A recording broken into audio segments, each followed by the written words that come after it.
At the most high level, I would hope to inspire people to become practitioners instead of pontificators in the craft of the opportunity. There's only one reason I stand up here at this keynote and have people want to hear what I have to say. It's because no matter what has been happening to me, I've not lost my pulse on the craft of what I do.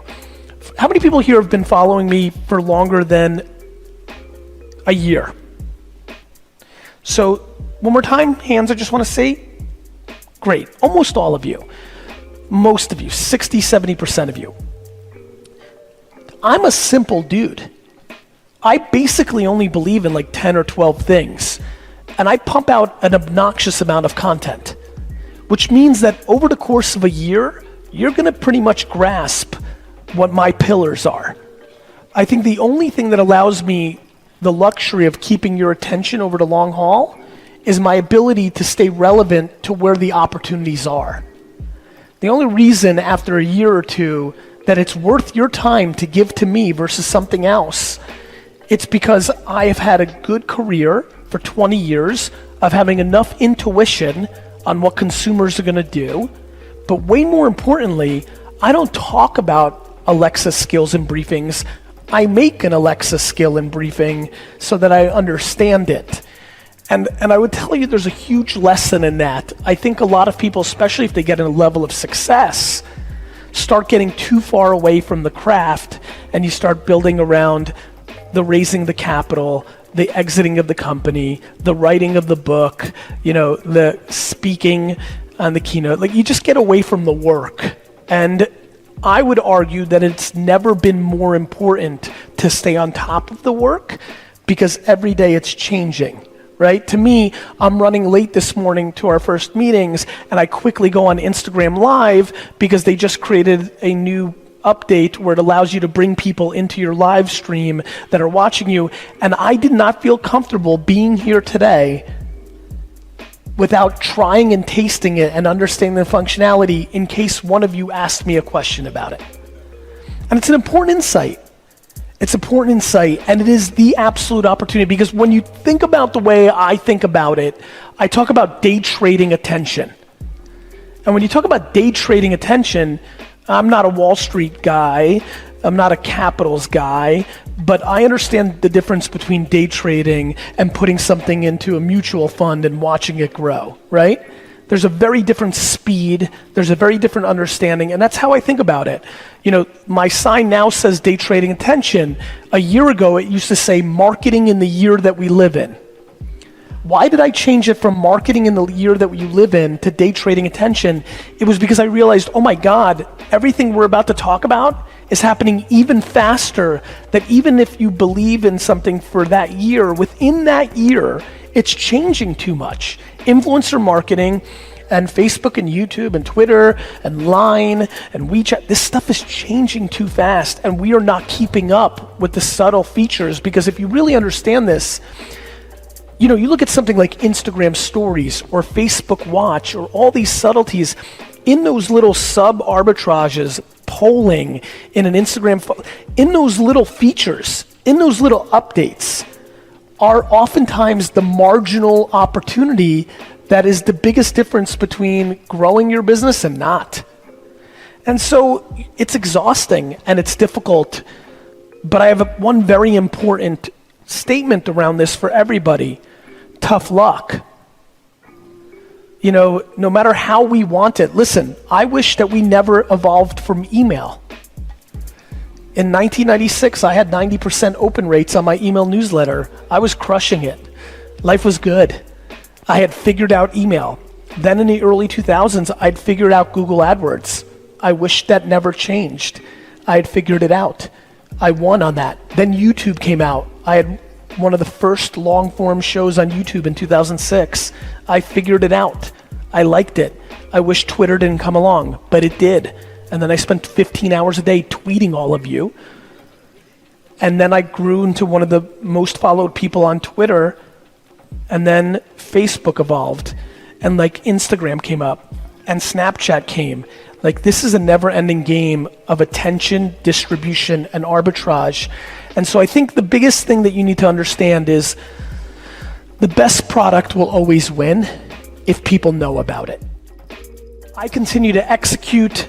I continue to do. I'm very fascinated by how much time people spend dwelling and debating. I think we glorify strategy and we underestimate execution. I feel like if you look historically and rewind the biggest successes, the strategy came from the execution, and you did some Monday morning quarterback. I'm a real genius in hindsight because I can manipulate how I got there after the fact. I'm going to talk about so many things in different ways than the intent that was at first, because you don't even realize that your strategy came from it, because when you're doing, the strategy is happening in real time. You almost forget why you were doing it in the first place. And so I promise you, indecisiveness and debate and pontificating and ultimately ego is stopping so many people from being successful. And while I'm on that, how many people have more than 10 employees? Raise your hand. Great, I think it's worth bringing up. Hiring. I'm super passionate about hiring. How many people have more than 10 employees? Raise your hands. I think one of the biggest flaws in most of your companies is your own ego wrapped up in being somebody that's good at hiring. I want to tell this story because I think it's one of the most fascinating things happening in small businesses. I'm stunned by how many small businesses, CEOs, founders, or owners think they're good at hiring and have made this a thing. They've made it a thing because they wrap their pride in hiring.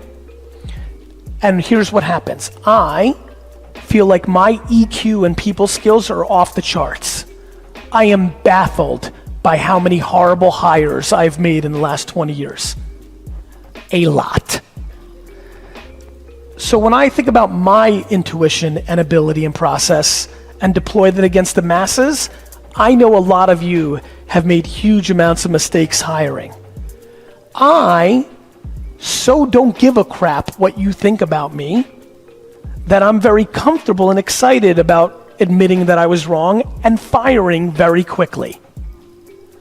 Most people sit on people for a year or two because they don't want to be exposed at making a wrong decision. And in that time, enormous amounts of bad stuff happens to your business. I was very loud, Gary Vee, in 2009, 2010, but then I got very quiet for my standards in 2011, 12, 13, and then I started getting louder again in 14, 15, 16, 17, right? For everybody else, there's a reason. I am my most excited when I think there's an arbitrage at scale.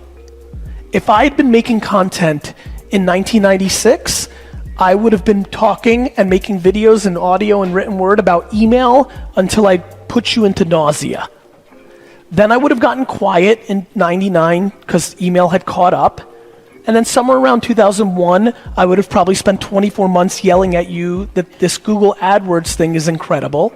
Intent marketing is incredible. If somebody's searching to drink wine, that's probably good to buy for 5 cents a click. And I would have yelled and screamed for 2 to 3 years on Google AdWords, and then somewhere around 2006-07, it corrected. And